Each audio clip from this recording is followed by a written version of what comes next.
In the dead of winter, as snow blanketed the forests of Finland in 1939, a storm was brewing that no amount of frost could cool. It was not the kind of storm that came from the sky, but one that roared from the east, carried on the ambitions of a Soviet giant that thought itself unstoppable. The Soviet Union, under Joseph Stalin's iron grip, had grown paranoid about the threat of Nazi Germany. Though a non-aggression pact had been signed with Hitler, Stalin feared that Finland, sitting just 32 kilometers from Leningrad, could become a bridgehead for a German invasion. The Soviets approached Finland with demands, territory swaps, the lease of naval bases, but Finland, fiercely independent and distrustful of Soviet intentions, refused. Diplomacy failed. Pride clashed with paranoia. On November 30th, 1939, Soviet forces poured across the border in an invasion Stalin believed would end in weeks, perhaps even days. What he did not count on was the Finnish will to survive, or the merciless bite of a winter that would become a weapon in itself. The Red Army brought overwhelming numbers, 500,000 men, thousands of tanks, hundreds of aircraft. Against them stood a Finnish force of barely 300,000, many of them reservists armed with outdated rifles and far too few anti-tank weapons. On paper, it was a slaughter waiting to happen, but Finland had something the Soviets did not. A deep familiarity with the land, a mastery of winter warfare, and a national spirit that refused to bow. Clad in white camouflage, moving swiftly on skis, Finnish troops melted into the snow. They knew the forests, the frozen lakes, the choke points where an army could be slowed, surrounded, and destroyed. The Soviets, in their heavy dark uniforms, were like moving targets against the white backdrop. Their tanks struggled in the deep snow, their engines choking in the bitter cold. One of the most famous Finnish tactics was the Motti method, of cutting Soviet columns into isolated pockets, then destroying them one by one. The forests were narrow, the roads few, and Soviet supply lines stretched thin. Finnish ski troops would strike suddenly, often at night, disappearing as quickly as they came. The cold was a silent ally, sapping the will of Soviet soldiers unused to fighting in temperatures that plunged below -40 degrees Celsius. Frostbite, hunger, and exhaustion claimed almost as many lives as bullets.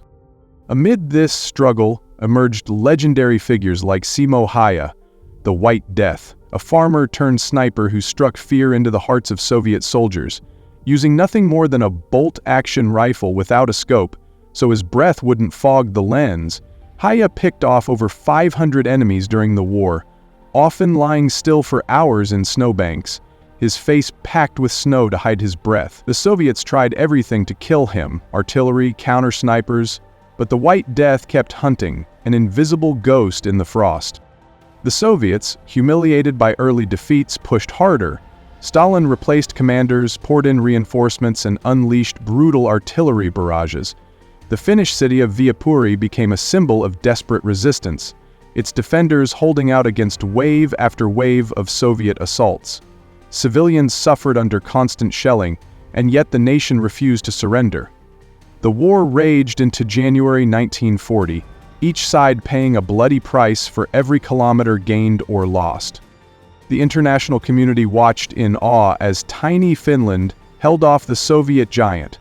Volunteers from Sweden, Norway, and other countries traveled to fight alongside the Finns, bringing not just manpower but moral support. Yet Finland's resources were running dangerously low. Ammunition was scarce, the men were exhausted, fighting not only the Red Army, but the creeping despair of an unwinnable fight. In February 1940, the Soviets launched their largest offensive yet. With sheer numbers, they smashed through the Mannerheim Line, Finland's main defensive fortification on the Karelian Isthmus. The Finns fought ferociously, but the tide was turning. Entire units were encircled, villages burned. The snow was no longer pure white, it was stained with blood, the lands scarred with the blackened remains of war. By March, it became clear that Finland could not hold out indefinitely.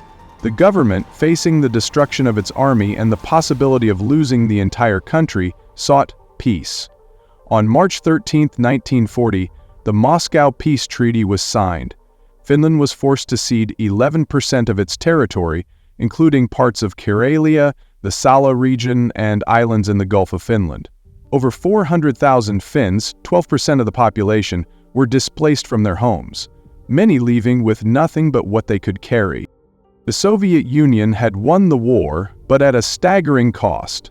Over 120,000 Soviet soldiers were dead, with hundreds of thousands more wounded or frostbitten. The Finns had lost around 25,000, a fraction of the Soviet losses, but for a small nation, the toll was devastating. In the eyes of the world, Finland had lost territory, but gained something priceless: respect. They had stood against one of the most powerful armies in the world and made it bleed for every inch. The Winter War also revealed the deep flaws in the Soviet military: poor leadership, inadequate preparation, and a dangerous underestimation of their enemy. Hitler, watching from Berlin, took note of the Red Army's struggles, a factor that would influence his decision to launch Operation Barbarossa against the Soviet Union in 1941. For Finland, the scars of the Winter War would linger. Many believed that the fight was not truly over, that the day would come when they would reclaim what was lost. That belief would draw Finland into the continuation war just over a year later, this time as a co-belligerent with Nazi Germany against the Soviet Union, a choice born from desperation rather than ideology.